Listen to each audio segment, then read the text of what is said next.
26 years ago, on a rainy day, I lay on the ground of the pavement of a German highway. My pelvic cradle was shattered, my spine was broken from a military jeep that had lost its footing and went tumbling end over end. I lay there writhing in the fatigues of a United States Army officer. I feel the pain of that accident each and every moment of each and every day. Yet I am not bitter or resentful.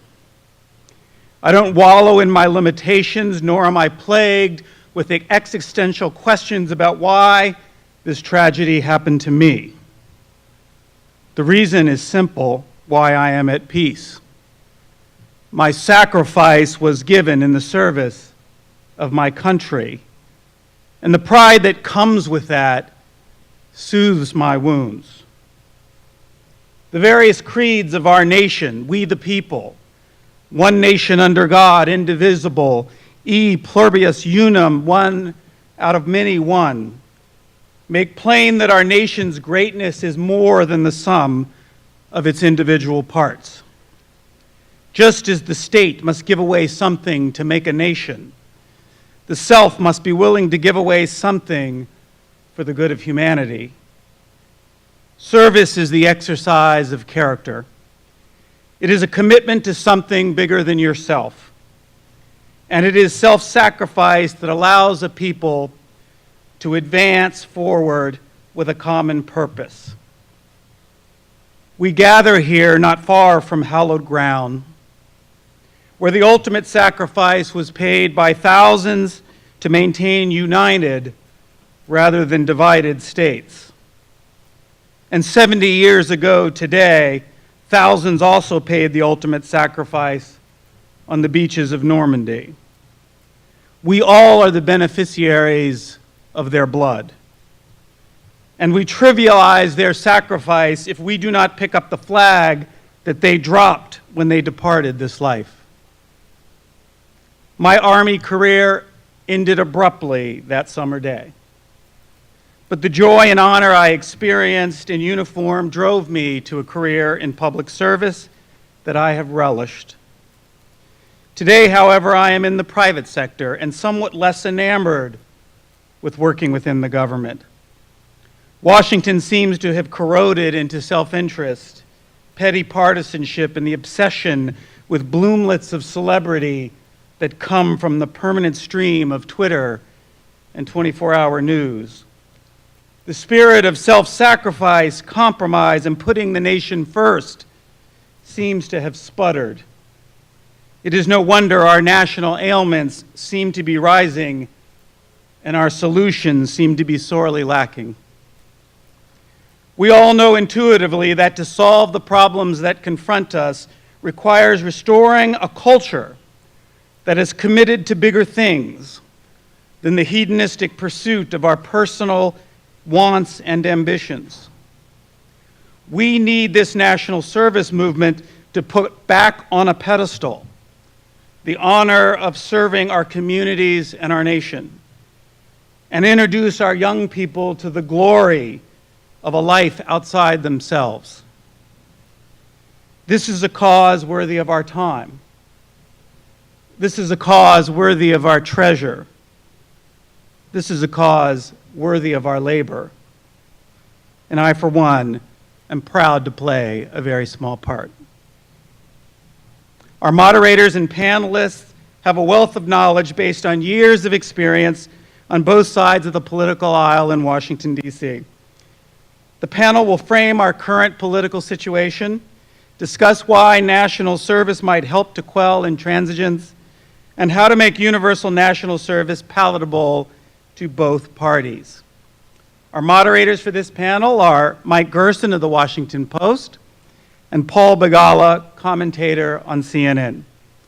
Our panelists include Dan Glickman, Executive Director of the Aspen Congressional Program, Ray LaHood, former Congressman and Secretary of Transportation, Patricia Harrison, CEO, Corporation for Public Broadcasting, and Anna Berger, retired Secretary-Treasurer of SEIU, Chair of Change to Win, and co-chair of the Gettysburg Project for Civil Engagement. We welcome them, and thank you for having me.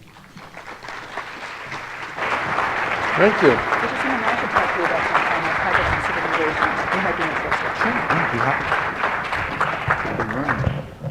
Michael, thank you so much for that introduction and for those comments. They're very moving. And on this 70th anniversary of D-Day, I would be remiss. There are so many of you who have served, and I thank you for your service.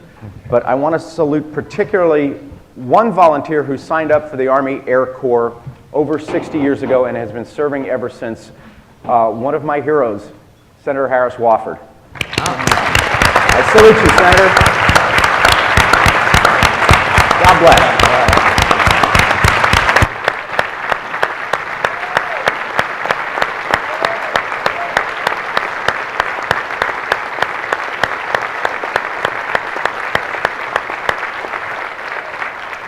So from the day he signed up for the Army in World War II, Harris has been serving ever since. But America is a fundamentally different place, and our politics are very, very different. Even in the 1970s, 4 out of 5 members of the Senate in which Harris served, or the House, 4 out of 5 were veterans. Now it's less than 1 out of 5. If John Fawcett, the great Baptist preacher of the 18th century, was writing his hymn today, he would call it "Stressed Be the Ties That Bind," because there are so few. And we want to talk about this on this panel, but if I could set the stage with just a little bit of data, that what I think is driving our politics. Because we're here in Gettysburg. The question I get the most, well, the question I get the most is, yes, I hope she will run. But the other question, the second question I get the most is this the most divided we've ever been, the most polarized we've ever been? And I always take a deep breath, and I say, have you been to Gettysburg? So of course it's not. We're not as divided as we were in the 1860s. We're not as divided as we were in the 1960s, when we had cities in flames, and we had huge sections of the country that were refusing to obey the laws of the land in terms of integration. So we're not the most polarized that we have ever been. But I fear in our government that we're the most paralyzed that we have ever been. And that's part of what I think we want to talk about here and where national service fits in. Why are we so paralyzed politically? Well, in part because I think the pace of change that John Alter talked about earlier is so very rapid. And not just social change, and John talked about gay marriage and this spectacular increase in support for that. The demographic change in your lifetime is greater than at any other period in American history. When Harris served in the Army, our president was Franklin Roosevelt. The country that elected, the electorate, not the country, sorry, the electorate that chose Franklin Roosevelt was 95% white because we had no civil rights laws. In my beloved South, we were murdering people if they tried to vote. So 95% of the voters who picked Roosevelt to be our president, 95% were white. Well, guess what? 60 years later, civil rights movement, revolutionary change, 60 years later, I'm working for Bill Clinton. And I know it was a long time ago for you young people, but we had air conditioning and jet travel, we had electricity. It was the modern era. Okay? Anybody remember 1992? Yeah, barely. I know. The AmeriCorps kids weren't even born yet, so just shut up. 1992, that 95% white electorate under Roosevelt had declined only 7 points. The electorate that chose Bill Clinton was 88% white. Let me tell you, FDR and his political team would have totally recognized the America in which Bill Clinton was running. 7-point decline over 60 years. Guess what? From Clinton to Obama, which is like 5 minutes, gone from 88% white to 72.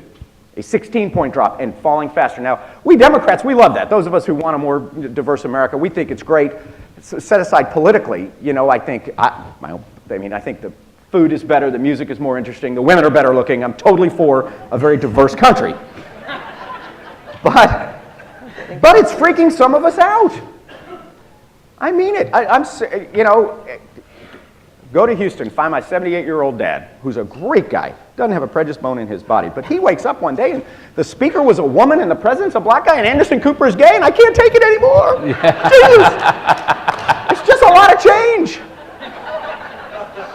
deal with And I think part of it is my dad's an Army veteran. My father-in-law was a career soldier, 2 combat tours in Vietnam. There aren't those same ties that bind. I mean, I never even served in the Boy Scouts. So there are so few ties that bind us. Well, we have here in this panel people who in this most difficult of times have succeeded remarkably in the partisan pit of politics by bringing people together. I have no idea actually why I am here, except maybe to learn from their example. But with that, let me ask my co-moderator to give us a few comments. Michael Gerson. Good job. I'm the same age as your father. That's the amazing. If it's okay, I'll speak from here. It's an honor to be with you.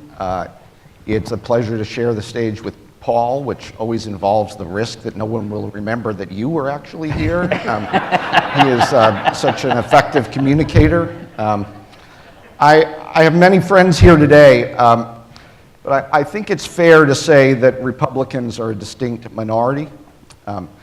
So let me start by reminding all of you that it was a Democratic newspaper that called the Gettysburg Address silly remarks deserving the veil of oblivion. As a former speechwriter, I've gotten some of those reviews like that. But many decades later, by the way, the paper that made that judgment issued one of the best retractions of all time. The Patriot News of Harrisonburg wrote, 70 years ago, the forefathers of this media institution brought forth a judgment so flawed, so tainted by hubris, so lacking in the perspective of history would bring, that it cannot remain unaddressed. The Patriot News regrets the error.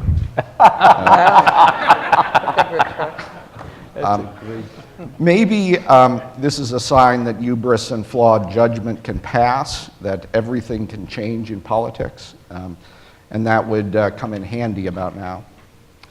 The historian Shelby Foote described a shift in language that took place gradually after the Civil War.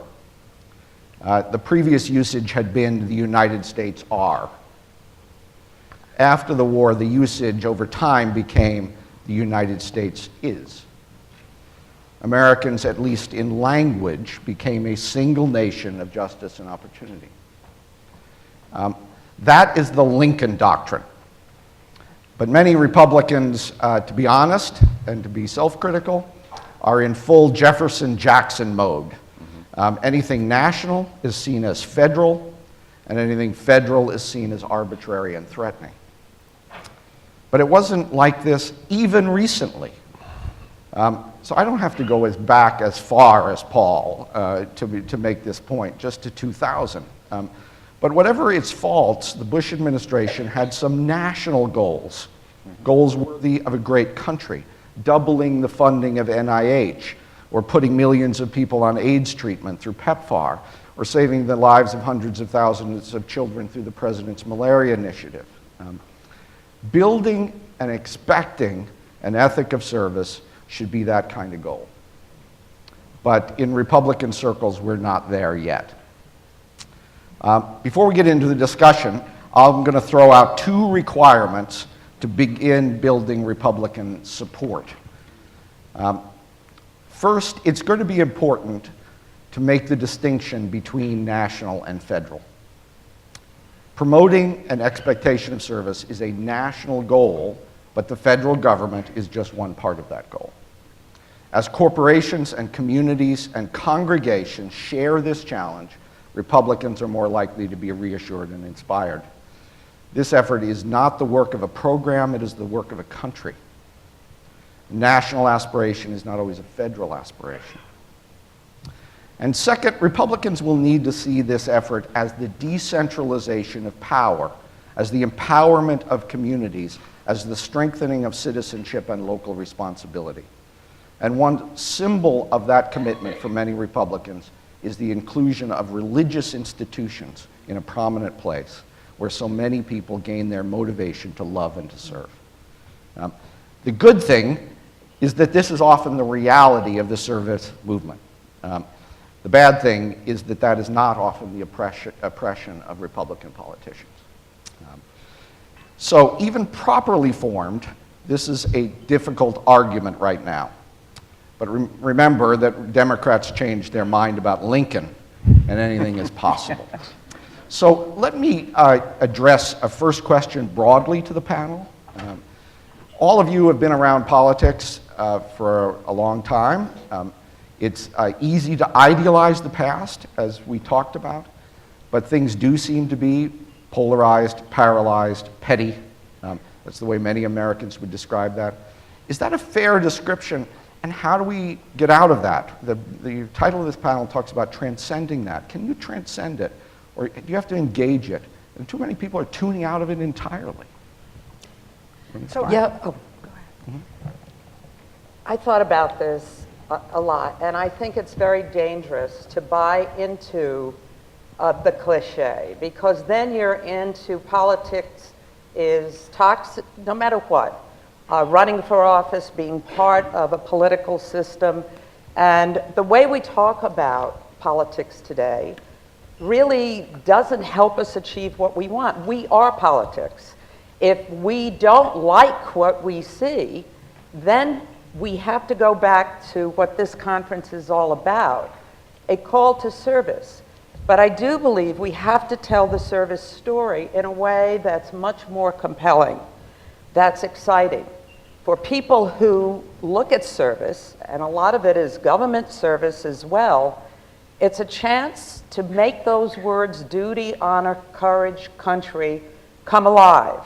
To really believe, as that young woman said yesterday, that what you're doing with the dash, the time between when you're born and you die, it really means something, because it's not all about yourself.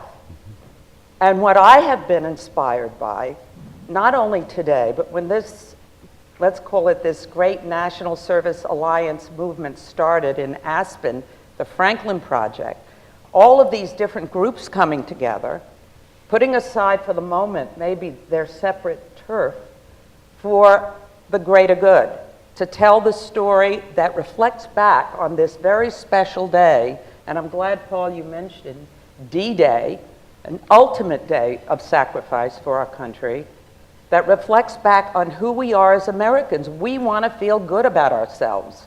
We don't want to be defined by always talking about what's not working, because we know how to make things work. So I don't think it's helpful. If we look at politics and we see a roadblock, our job is to find the road on the other side. And so I would say that having spent a lot of years in looking at national politics, but also local politics, I mean, Congress has politicized government. It's gotten to be petty and polarized and paralyzed. And I think that as a result of that, sometimes people think that government is bad, as opposed to that government service is things that they like. People across America, young people and old people, like our parks. They like firefighters. They like teachers. They like people who do service, who are part of government as well.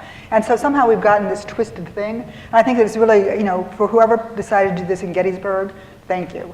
Because it really is a reminder that it's of the people, by the people, and for the people. And that's what government is. It's about what we can do, what we need to do together that we can't do alone.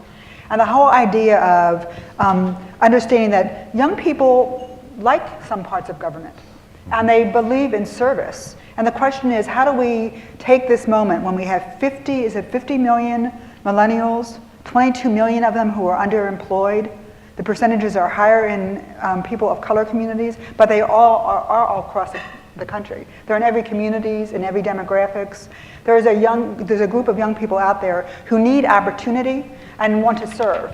And so could that be something that unifies us, brings us together, enables us to depoliticize government so that we can actually move forward and bring this generation who, if they do not have opportunity, will be always behind the next generation or will never be able to reach their potential. Because studies have shown that if young people have a hard time getting the first job, they go on for a period of time without having good jobs, that they end up having long-term problems, whether it's higher alcoholism, greater depression, less opportunity to take risks, not being able to advance at the same level as other generations, and that's not good for our society. And is that something that can unite us as well at a time when young people are in Democrats, Republicans, rural America, urban America, suburban America? Could that be something that we unite around what we can do for the next generation to empower them, to give them opportunity to serve so that they can actually engage around the solutions for their future.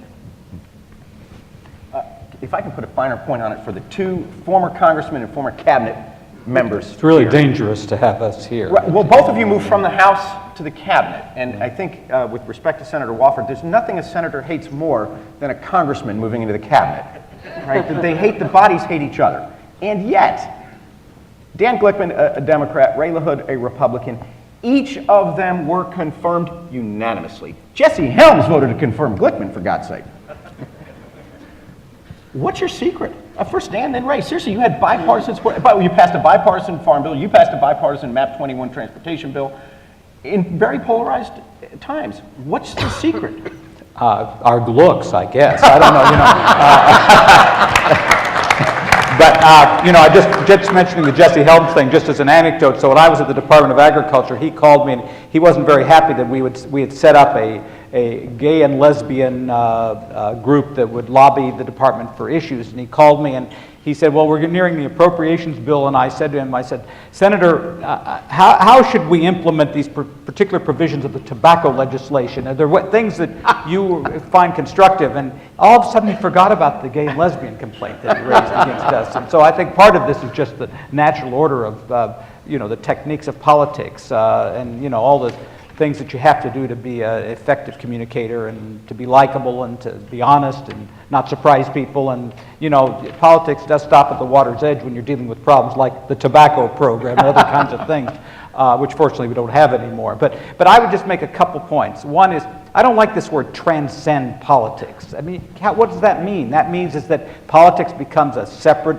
unique organization that the demagogues can then take over. We don't want that. What we want to do is we want to encourage citizens to become better citizens, and so that they can either enter the political system directly or indirectly, or work as outsiders in the private or nonprofit world to do that. So I'm at the Bipartisan Policy Center, and we have a program that Bridge is on, and several people in this room are participating, where several of us retired ex-politicians who are bipartisan see that in order to improve our political system and make changes in our voting system and our electoral system and our congressional system, that the bottom line, the foundation, is to have citizens that are engaged in their society. And the only way to do that is to get them engaged in things that interest them, that are important to them, that they think they can have an impact on. And then once they're in there, in that system, the data shows they're much more likely to want to help the country as a whole or help their community as a whole. And so as we look at ways, we don't want to transcend politics, but public service can be a way to make people more impactful and important citizens, to improve the political system, because we have no choice. If you're going to go to war or not, the political system is going to decide that. If we're going to build roads or not, the political system is going to decide that. All the things that we want to do as a society, the big things, the national things, most of those are going to be decided in the political system. And you can argue whether it should be more or less, depending upon what your ideology is. But to do that well, you've got to have citizens that care about their system, that view it as an opportunity for change, and the only way you're going to do that is to get them engaged in the system. And that doesn't necessarily mean running for office. In most cases, it means being involved in their community, helping others, building a common bond so that you can be change agents wherever you want to input that system. I think that there's really there's one way to get people involved in public service and involved in their communities. It's through the leadership, either through the leadership in communities or the leadership nationally. People are inspired by others. People are inspired by their mentors. People are inspired by people that they observe that are involved in making a difference, and they want to be like those people. I'm a trained teacher. I taught school for 6 years. And when I go back and talk to teachers and go into a classroom, the first thing I say is that everybody in this room, every student and every teacher knows who their favorite teacher was because they were inspired by that person. And those of us that have been involved in government as long as some of us have, me for 35 years, Dan for an equal amount of time or longer, We're inspired by someone. Shorter, actually. I'm not as old as you are. We were inspired by someone. And let me give you two examples. The example for me personally, while I was in college, obviously was President Kennedy. He was an inspiring figure. He inspired people to get involved in government, inspired people to get involved in a number of different programs, mostly at the federal level, but to get involved in helping other people, in being involved in the society. He was an inspirational person. Now, look, I'm a Republican. Back when I was in college, I had no idea whether I was a Republican or a Democrat. But I knew that Kennedy inspired people. And then you flip forward to George Herbert Walker Bush. Took a different approach. The 1,000 Points of Light. Not inspiring people in government, but inspiring people in communities. Pointing out people who were making a difference in their communities, who were mentoring children, who were mentoring the elderly, who were helping the elderly. Again, two different approaches. So my point is this. In order to inspire people, to get people involved, there has to be some leadership from someone. And it doesn't have to come from the national government. It can come from people in their own communities. But if we want to inspire young people, if we want to inspire adults, they have to be inspired by people who they look up to and respect and see as people who want to make a difference. And those of us that have been involved in politics have found ways to do that. When I went to the Department of Transportation and we hired a number of people, the one thing that I said to every one of the people that were not career employees, and we had great career employees, this idea of disparaging federal workers and career employees is nonsense. It's stupid. For 99.9% of the people who are served by our government, which is most of us, we're served by people who care about America, who do a good job, who show up every day and work hard. And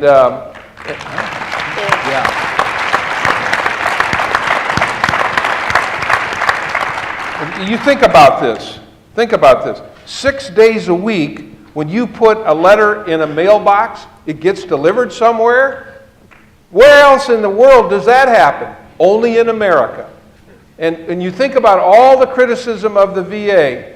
You never heard any criticism. Once the person got into the system, what did they say? They were well cared for. By who? Federal employees, doctors, nurses, healthcare professionals, people who work for the federal government. So this idea of just knocking federal employees, people who serve America, is nonsense and does no good to inspire people. And my point is this.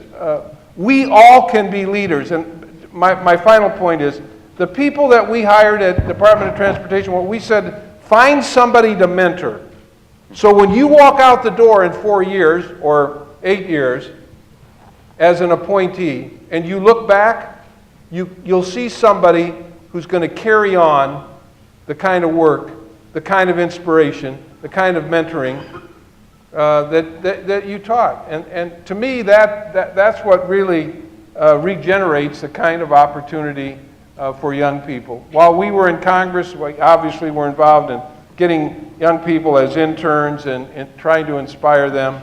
But we all have a responsibility to mentor, to inspire, and when we do that, America becomes a much better place. And to get good people to run for office. Really, that has got to be part of the thing. That American democracy can only survive if people with thoughtful backgrounds, who have some experience in life, who can relate to their communities, decide to engage the political system as well. Can I just think quickly? So I absolutely believe in the leaders inspiring, but I would say that yesterday I was totally inspired by young people who were talking about service. And I think that the value of service is that it exposes people to what government does, what we do with each other to support each other, and it gives us a way of talking about it in a different kind of a way. So it isn't that federal employee someplace, it's people in the community.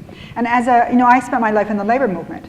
We have a lot of volunteers, members who step up and speak out and become shop stewards and do other things.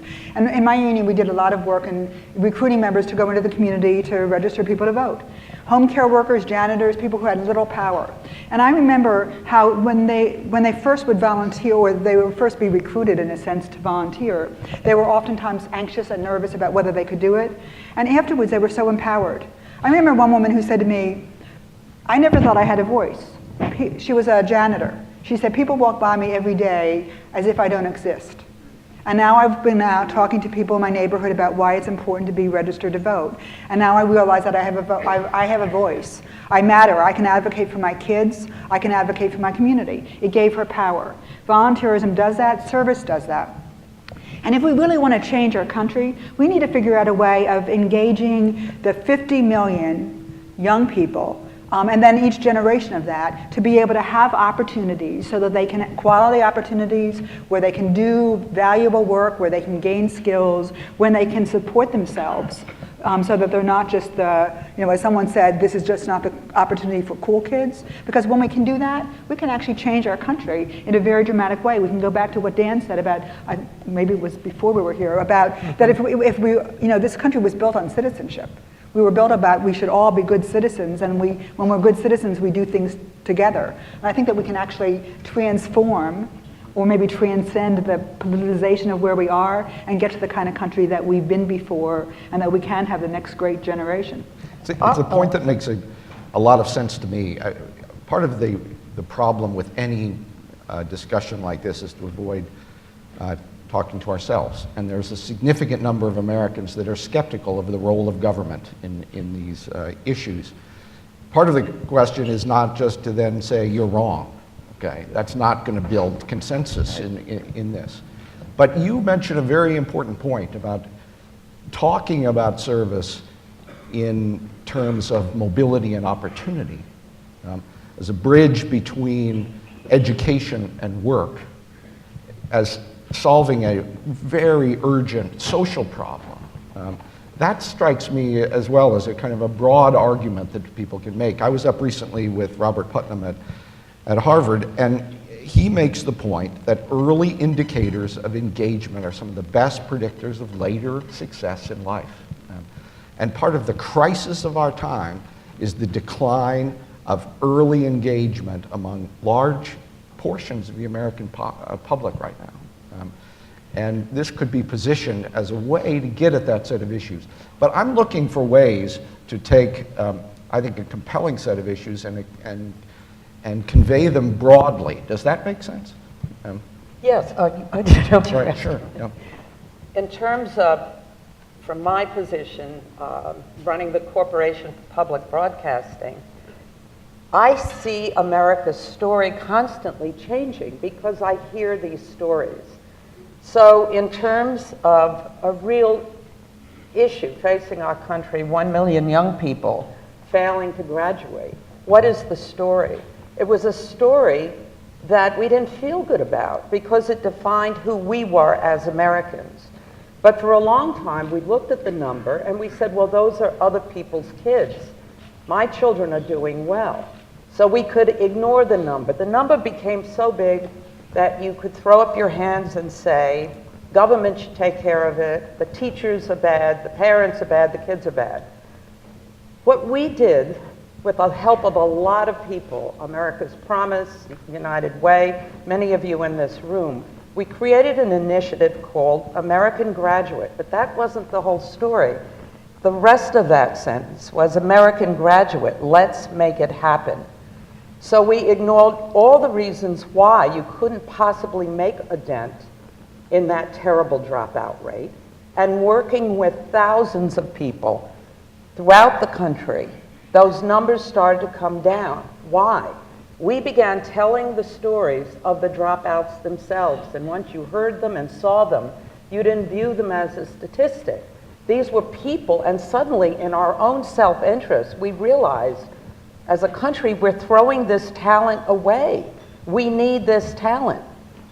There were a lot of storylines. Some were shame, some were fear, some were hope. but it was an amazing outcome. Now, for the first time in American history, we have an 80% high school graduation rate.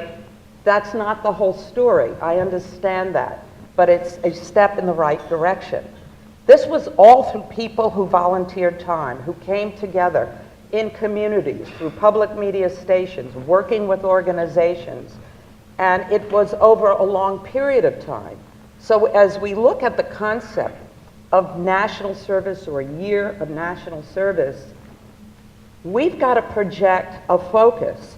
We've got to deal with the real challenges of polarization and politics and Democrats and Republicans. But if we have the will, I know we have the general, we can do this. You know, I still serve on the Board of Communities and Schools, which is one of the largest that's youth another mentoring one, organizations in the United States, and you watch the interaction between mentors, between volunteers, and you watch the and students who are having difficulty meeting graduation requirements, and you actually do see impact, and that's, I think, something that people want to know that's there, that they're making a difference, and there's remarkable impact. And speaking about the schools, we've seen some data that shows that schools that encourage, high schools that encourage volunteerism and for example, in student government-related activities, and that means different things in different places. If you follow those kids, they're much more likely to become engaged in their political world later on. And so one of the things that we have to figure out is how does our public school system and our education system encourage concepts of volunteerism and public service in a myriad of ways, and then track that to see if the data shows that it actually has impact, and I suspect it has significant impact. Let me follow up on one thing, Dan, real quickly. The Bipartisan Policy Center is going to release a report soon. Yes. I know that service is a part of that. The effort is on political reform. How does service fit in the context of political reform? I think the link is, without good citizens, you'll never change the system. Okay. You know, you're not going to get people to be more civil to each other, to listen to each other, to respect each other, to work together, to reach common goals, Ray talked about, without having a citizenry that somehow experiences that and encourages that behavior, and to have people who are in the political system who have some background in there. And so the idea is that, in a sense, public service is the foundation of a political system that can then produce results for the people and gain the trust. What we don't have now in our political system, although as you said it, or I think Paul said it, it's been worse. Mark Twain once said there's only one true criminal class in America, and that was Congress. And he said that 100 years ago. So, and they killed each other on the floor of the House, you know, and so it was worse. But what you don't have now is trust in a lot of institutions, not just government, across the board. And without trust, the country can't survive and can't lead, can't do great things. But to build on that, you just can't change the rules of Congress. That's one thing to do. Or you just can't change how voting is determined, although that's very helpful. You must change people themselves and how they engage in their society and how they build their own communities, and then begin to have trust and respect that the political system can actually work for them. Well, Ray, I want to ask you about a word that's, I think, that trust can lead to, and that is compromise. Barbara Bush said this last year. She said, how in my country did compromise become a dirty word? And let me put too fine a point on it, perhaps. The Tea Party. Tea Party candidates run around the country and say, if you vote for me, I will never compromise. So they're telling the truth. And then many of them win. And then they come to Washington and they keep their promise.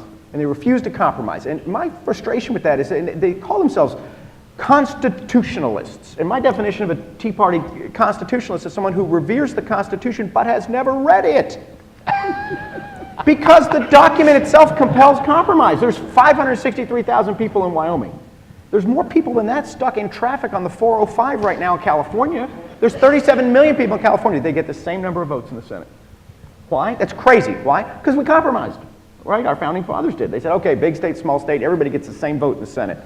And we move forward. I mean, how can it be now? The things we're dealing with now, just not as difficult as reconciling big and small states at the founding, or slavery, or segregation. I mean, Christ, we're just trying to figure out like how to fix the bridges. Why can we not compromise? Can I add one? I've been a critic of the Tea Party in many ways, but one of the hypocrisies or inconsistencies is not just that one about the role of the Constitution. And I think you're right that the Constitution was a product of compromise, and those who criticize that really are not constitutional conservatives. I think that's a correct critique. I know a lot of Tea Party people who in their own lives and churches are doing extraordinary things in their own communities. Right. Okay. And by compromise. And through working with other people and serving needs, Tea Party people are highly engaged often in the community. You shouldn't have a kind of caricature of them, but there is a disconnect with what we do together. Okay. The goals that we can only achieve together through a constitutional process. And that strikes me as where the communication needs to take place. But I'm interested in the Secretary's response to that as well. Now, Begala is from Texas. So we need to ask him what he did to help Ted Cruz get elected as the senator. The biggest Tea Party guy in the whole country comes from Begala State. So and by the way, my little brother voted for him. So I can't even get through Thanksgiving dinner without compromise. Not touching that one. look at it. Elections make a difference. You all know that. You've all participated in many, many elections. But elections do make a difference. And over the last 2 election cycles, unfortunately, people have come to Washington against government. They don't believe in government. They came to Washington to vote no on everything, and this small band of people, maybe 30 to 40, have really inhibited the opportunity for government to move forward, to make progress, to solve big problems, whether it's immigration, whether it's transportation, whether it's infrastructure, whatever the issue. No big problems are being solved. This is not what America has been about for our 230-plus year history. It's been about solving problems, moving forward, making progress, being the beacon of hope and light for the rest of the world. And in a way, we've sort of lost sight of that. Now, my point, elections make a difference. You see what's happened in some of the primaries most recently. The one thing the American people don't want, they don't want their government to shut down, particularly while the government's still collecting their taxes. The idea of a government shutdown last year, and the blame was properly placed, I think has led to some of these people, the American people, really coming to the realization that their elected representatives need to come to the nation's capital to solve problems and to make a difference. And so we'll see how it plays out, but I think people are weary now of those who are sort of anti-government and the naysayers of the world, and but they have to stand for election in November, and we'll see where the country goes after that. I think the other part of it is, and I've observed this. I had a front row seat for 4.5 years as a cabinet member and as a Republican serving in a Democratic administration. And I will tell you this, I know this because I observed it. And what I'm about to say is controversial, but I think it's true. And if it was Obama's idea, Republicans were against it. I observed that so many times. And I think that is just the wrong-headed way to deal with big problems and really to run the government. But I found that to be true, and I think it's a very simplistic political tactic that has not really held America in the high esteem that we should be held today. Dan, why don't you add a few words, but then we'll take some questions. I just want to say, experience makes a big difference. This man on the end, Michael Gerson, had a lot to do with the fact that we are now very popular in sub-Saharan Africa because George Bush changed the world when it came to AIDS and malaria and tuberculosis. And it was your experience that had a lot to do with that. So as much as we can say that people do things differently at home than they might do in government, so to speak, the fact of the matter is the experience of public service elevates people's view of themselves and the world and can help the political system along. so that we can get more people like Michael Gerson and do this kind of thing. So let's not discount how that relates. One other final thing I would say is, so I worked for Bill Clinton, who was this man helped put into office there. And one of the things I learned from him is the power of stories, ideas, leadership, communication. The country really does need, and I'm not putting anybody down because I'm a Democrat and I agree with President Obama on much of his agenda, but boy, the power of the bully pulpit at the top makes a big difference in terms of the agenda of the country and how people feel about themselves. And I agree with you. I think that President Obama has just gotten the crap beat out of him unnecessarily day by day by day. But on the other hand, so did Bill Clinton. And we were able to kind of, move the country in the process. And so there is something to be said, not just presidents, but leaders and validators generally, sending signals, telling stories, motivating the people. That's really an important part of this. Michael, let me just say this, just on Dan's point. Even though Clinton and Newton, and I served in Congress in the Republican majority, even though Clinton and Gingrich perhaps were arch rivals, we passed welfare reform, we passed 3 balanced budgets, the country moved forward, everybody got credit for it. It was done because of compromise and bipartisanship by people who didn't necessarily like one another, but knew what they had to do in order to move America forward. That doesn't exist today, unfortunately. Yeah. Good. Yeah. Questions? Yes, sir. And we have folks with microphones who will come to you if you stand up. Yes, sir.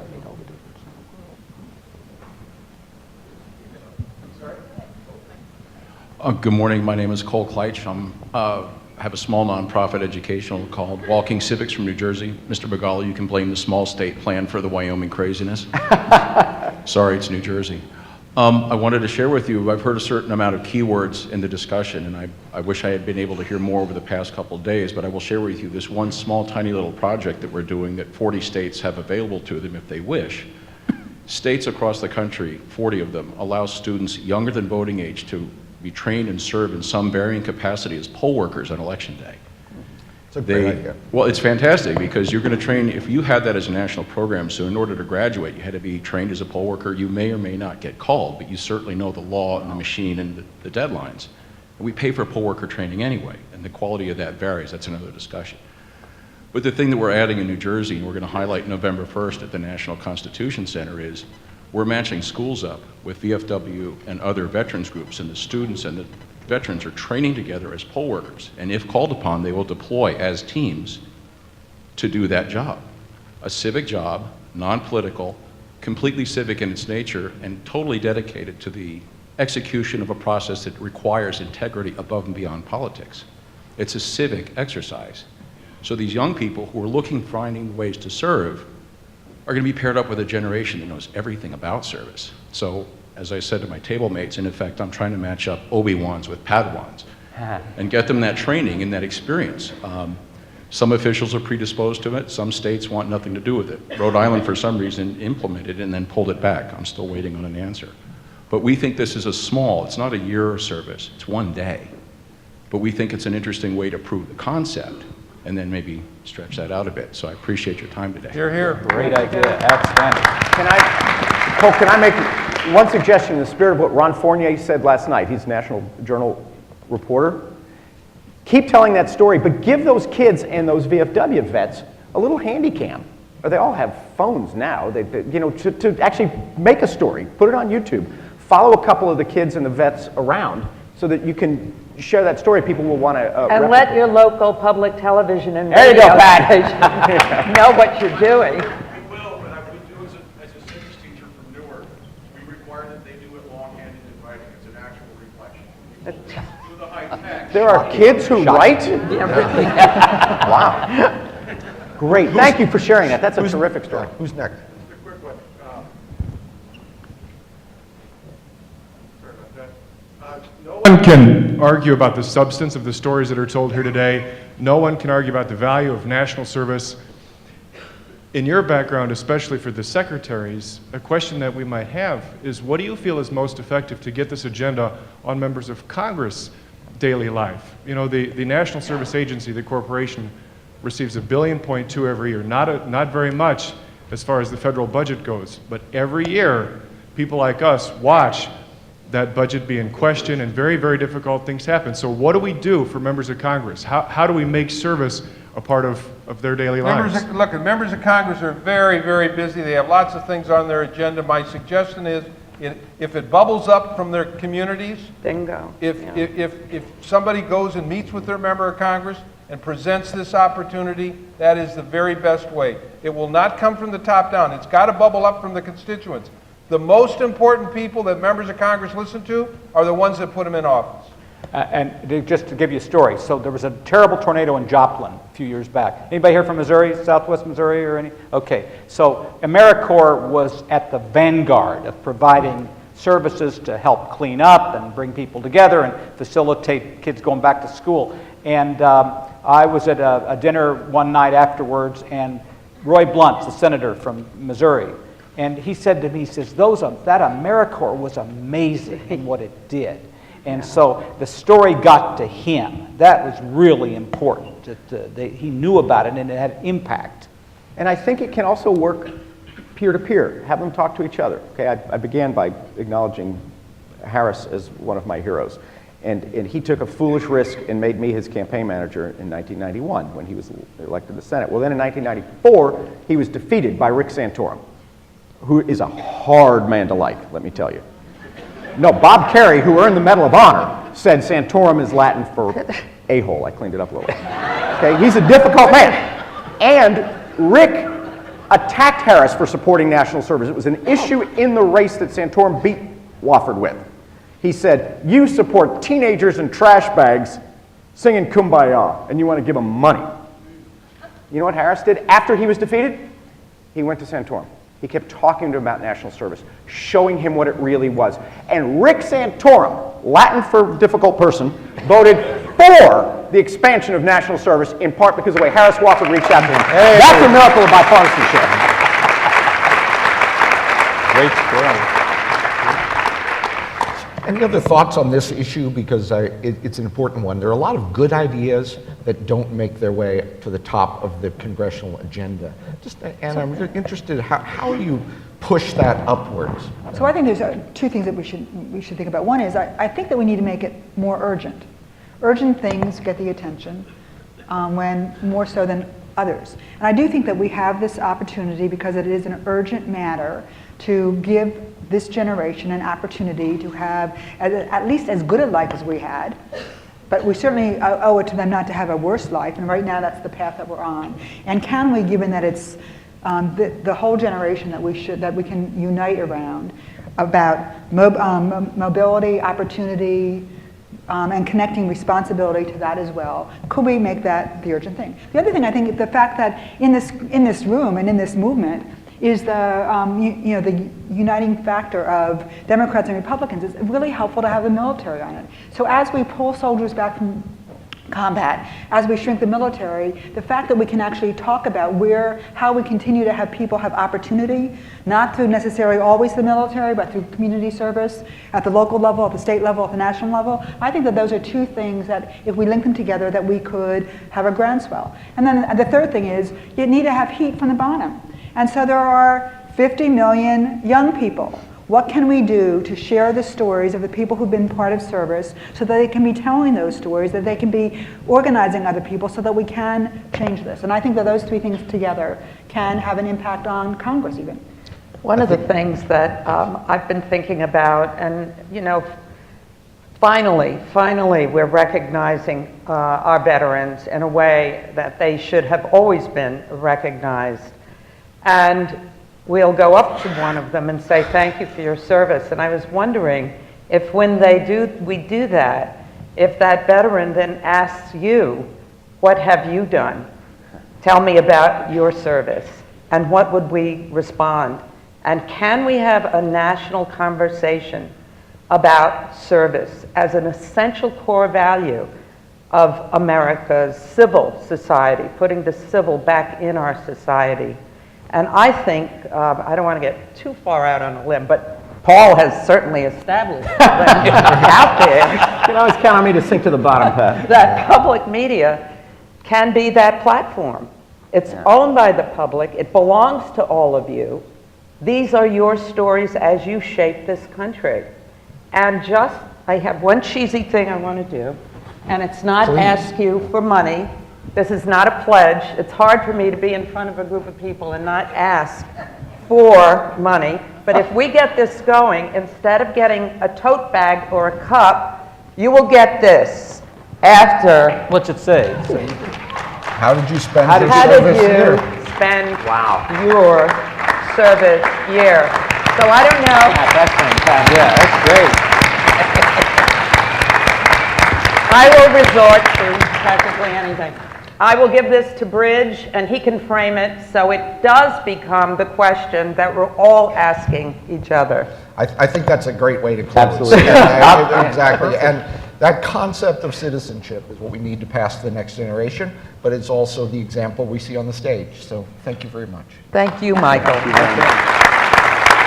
Great. Good job.